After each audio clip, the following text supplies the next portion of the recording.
Does anybody else remember Heroes and Generals, the World War II shooter from way back when? It was free to play as well, and it really blew up at the time. Playing it with your friends, hopping inside cars or tanks, heading across bridges and ducking from snipers, or just all out getting sprayed down by masses of Tommy guns. And whilst Heroes and Generals was, I think it's safe to say, the clunkiest game I've ever played, I really kind of enjoyed it, especially the free-to-play aspect. There wasn't really anything in the World War II sphere that was like it back in the day. But it's safe to say that the original game has run its course.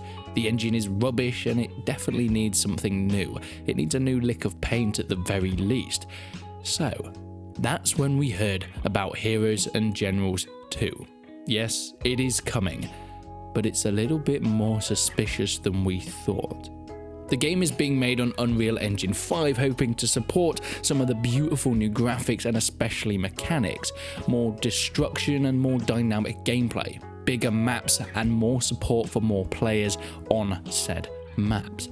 However, it's not all plain sailing. You might think a sequel to Heroes and Generals would be welcomed with open arms, and I think a lot of people are looking forward to it.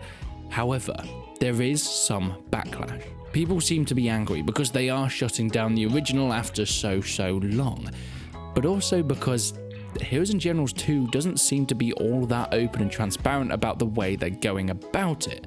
It is, once again, going to be free to play, but the original was always free to play, yet recently it was acquired by a bigger company. They added in battle passes and, well, now they're shutting down the servers. These battle passes and microtransactions, by the way, came in just a year before they announced that the game was shutting down entirely, which isn't, the most open idea.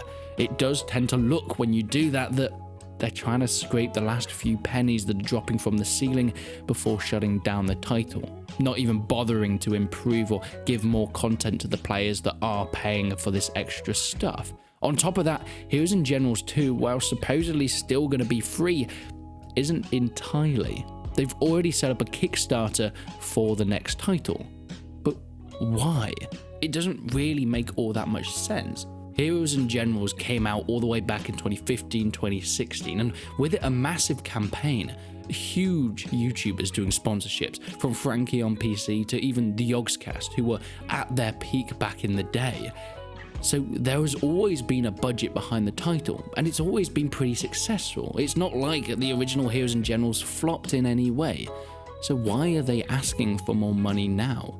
Especially recently being acquired by a much larger company, adding in microtransactions and battle passes.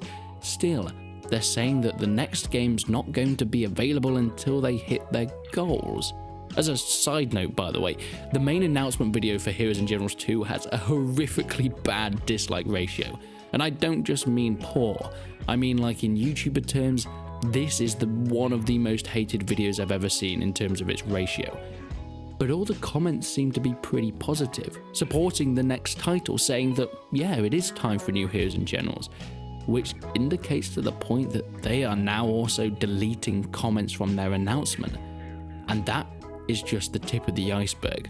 With a Kickstarter to a new title, a sequel to an already successful game, not being completely transparent about shutting down the original title and then deleting comments off the announcement.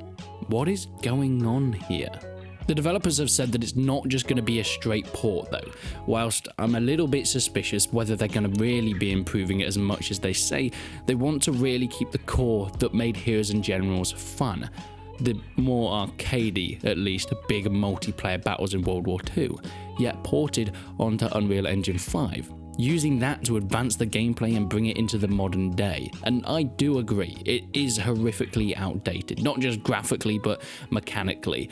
There are some really cool things, like instead of a mini-map, Heroes and Generals would have you pull up an actual physical map, some cool touches like that, and of course voice chat, so on and so forth. Yet there needs to be some big changes, especially to driving. Vehicle combat is, well, floaty is a bit of an understatement. And It really does need a new engine, so I'm not too fussed about them bringing it to Unreal Engine 5. In fact, I think it's going to be really great for the franchise. But to be fair, I did stop playing the original back in 2016, so I'm not exactly that attached to losing it. What's more, they've announced controller compatibility, expansion beyond PC, and I'm assuming that means we're going to get it fully on console. The game will once again consist of a persistent war, players picking a faction and going into multiple battles, but it's all really leading between one big war, moving to and from places, capturing and taking territory, and defending it from the dastardly oncoming attackers. They are showing what I can only assume is gameplay for the new title, but it does say that it's subject to change, so I wouldn't say that this looks like a final version. In fact, this is supposed to be on Unreal Engine 5 and it only looks marginally better than the original.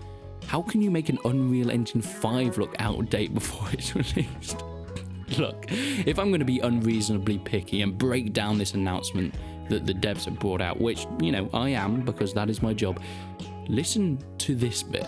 The Unreal Engine will allow us to create photorealistic images and make you feel like you're in the thick of battle. Everything you're seeing right now, all made in Unreal. This, talking about graphics, this is the screenshot that they show on screen while they're talking about using Unreal Engine 5 to create photorealistic images. Are you kidding me? Am I going mental here? Maybe when they said that they wanted to keep Heroes and Generals and the core of it in the sequel, they just meant they wanted it to look as bad as the first game. Because, look, even in 2015 and 2016, the first Heroes and Generals is not a good looking game. Graphically, it always lacked, and it seems like they've just kept that going. This is 2023. This is Unreal Engine 5 and they're making a game that looks like this? Look, I know graphics are not everything and not even a really important part of a title, but you need to know that the devs know what they're doing, that they have some skill and talent in order to make the rest of the game play well at least. So the fact that you can't even get the graphics looking like a modern title doesn't bring me much hope that the rest of Heroes and Generals 2 is going to be new and updated and fresh and shiny for 2023.